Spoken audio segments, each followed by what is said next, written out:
Selamat sore Mas Indra dan teman-teman. Kami akan mempresentasikan mengenai hukum humanitar internasional yang berada di Nepal.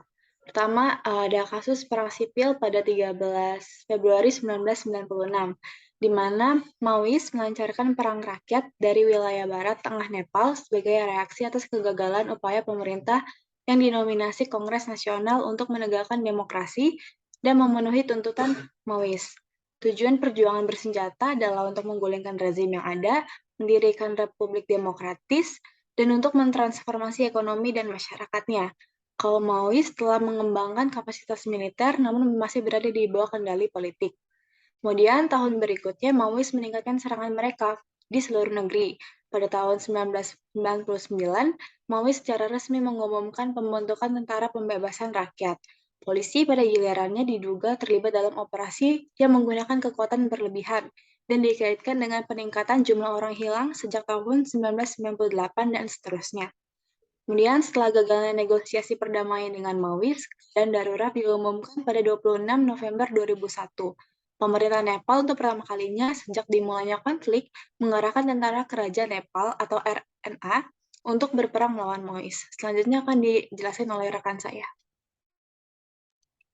Baik, untuk tahun selanjutnya yaitu di 2005, di mana sepanjang tahun 2005 sendiri Maois ini sudah secara teratur melakukan pemogokan umum. Dan tepatnya pada tanggal 3 September 2005, Maois ini secara sepihak telah mengumumkan gencatan senjata selama 3 bulan. Lalu kemudian memperpanjangnya 1 bulan lagi segera setelahnya. Dan selama periode ini juga mereka telah menandatangani 12 poin kesepahaman dengan aliansi 7 partai politik, termasuk dengan panggilan untuk pemilihan majelis konstituante di bawah pengawasan internasional. Lalu Maois dan partai politik ini juga telah sepakat untuk bekerja mengakhiri apa yang mereka sebut monarki otokratis untuk menerima hasil pemilu multipartai dan dengan demikian memboikot pemilu yang akan datang pada tahun 2006. Nah, istana ini juga tidak mengakui gencatan senjata dan menolak untuk membahasnya. Para pihak menanggapi dengan mengadakan protes di ibu kota dan di distrik-distrik. Lalu bertepatan pada tanggal 2 Januari 2006, Maois ini telah mengakhiri gencatan senjata dan segera setelah itu pertempuran antara Maois dan pasukan keamanan menyebar ke hampir semua 75 distrik di Nepal. Maois juga semakin banyak menyerang daerah perkotaan dan mencari perlindungan di antara warga sipil. Sementara pasukan keamanan pun dilaporkan menggunakan helikopter untuk menjatuhkan peluru mortir di daerah sipil. Selanjutnya akan dijelaskan oleh rekan saya.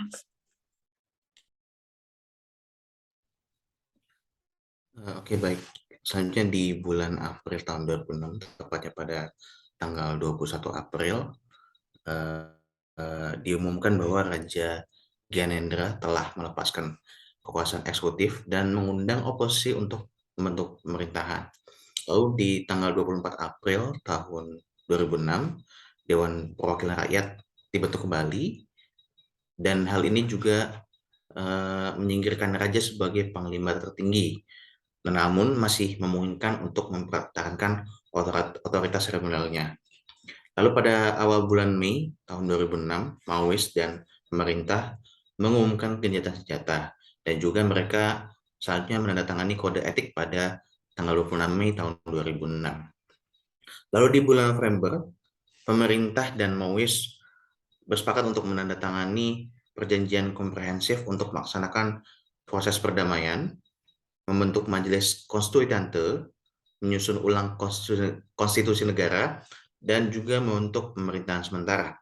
Antara Nepal yang tidak lagi berada di bawah naungan kerajaan dan Maois menyetujui fakta manajemen senjata di mana masing-masing pihak akan menyerahkan senjatanya dan menarik sebagian besar pasukan ke barat di bawah pengawasan PBB.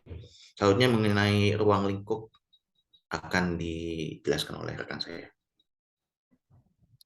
Baik, selanjutnya kita akan menuju kepada pembahasan ruang lingkup atau scope di mana International Humanitarian Law dapat diaplikasikan. Dalam hal ini, ruang lingkup terbagi menjadi dua, yaitu personal dan temporal. Yang pertama, ruang lingkup personal lebih difokuskan kepada subjek atau aktor dalam persoalan perang sipil di Nepal ini. Dalam hal ini, kelompok kami berhasil mengidentifikasi dua aktor atau dua subjek, yang pertama state dan yang kedua rebel group. Dalam hal ini, state diwakili oleh Nepalese Royal Government sebagai pemerintahan yang sedang berkuasa, sedangkan rebel group diwakili oleh Maoist atau Communist Party of Nepal yang berkeinginan untuk menggulingkan kekuasaan di Nepal. Oke, selanjutnya yang temporal dapat dijelaskan oleh rekan saya.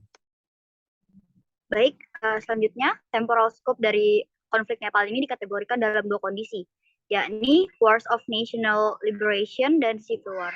Nah, untuk Wars of National Liberation-nya, konflik tersebut dilancarkan oleh Partai Komunis Nepal pada tahun 1996 dengan tujuan untuk menggulingkan monarki Nepal dan mendirikan Republik Rakyat. Selain itu, tujuan lain yang diperjuangkan yakni mentransformasi ekonomi dan kondisi sosial masyarakat.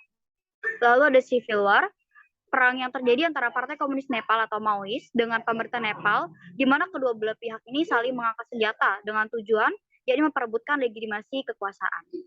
Selanjutnya akan dijelaskan oleh rekan saya. Baik, selanjutnya adalah situations. Dalam kasus ini terdapat dua situations, yaitu EHL yang ada pada kasus Nepal dan peran pemerintah. Yang pertama adalah EHL yang ada pada kasus Nepal dapat diterapkan karena memenuhi syarat seperti penggunaan senjata, pasukan, dan penyerangan terhadap warga sipil tidak bersenjata. Dalam kasus ini juga, Nepal meratifikasi Geneva Convention. Kemudian untuk peran pemerintah juga dapat diterapkan dalam kasus Nepal karena pemerintah Nepal melakukan perlindungan terhadap warganya dengan melalui regulasi dalam negeri, yakni Interim Constitution of Nepal pada tahun 2006 yang mengatur mengenai perlindungan atas hak asasi manusia yang tidak dapat dicabut dan berlaku dalam semua situasi, baik konflik bersenjata ataupun tidak. Sekian presentasi dari kelompok kami, kurang lebihnya mohon maaf. Terima kasih.